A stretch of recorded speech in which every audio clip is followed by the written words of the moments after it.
Good morning. I would much rather be with all of you in person this morning to help kick off Generation Citizens Civics Day at the Massachusetts State House, but I'm afraid we're just going to have to do this by video. Generation Citizens Civic Day is a great event, and I am glad that so many students are here today to share the action projects you've worked on throughout your semester. By participating in Generation Citizen, you've had a chance to learn about government and public service in a hands-on way and a chance to make a real difference in your communities. Way to go. I also want to take this opportunity to thank the teachers, democracy coaches, and volunteer judges who are here today.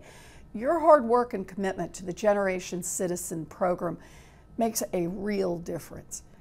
As Senator from Massachusetts, I'm here in Washington working with other senators on behalf of our constituents, and that includes you.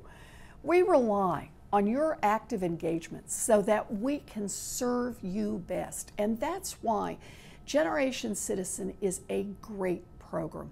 It's a unique opportunity to get involved, to experience firsthand how our government works, and to learn how to create change. This is powerfully important because every day, federal, state, and local governments make decisions about issues that affect each of our lives.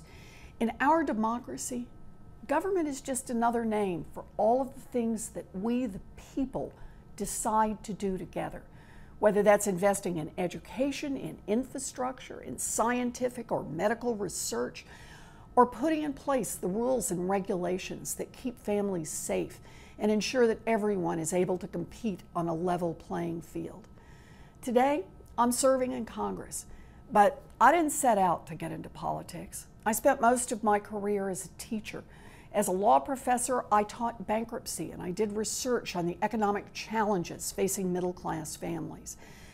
A few years ago, I had a chance to go to Washington to help set up a new consumer agency to try to protect people from the tricks and traps of big banks and credit card companies.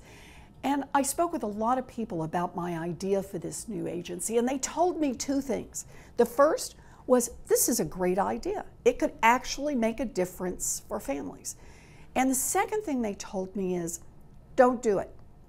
Truly, they said that the big banks would put together an army of lobbyists, bigger than anything we'd ever seen before, in order to defeat that agency. And they said, so don't even try. But what I really heard from that was, try harder. So we got organized, and boy, were they right. The big banks pushed back hard. They spent more than $1 million a day lobbying against this agency.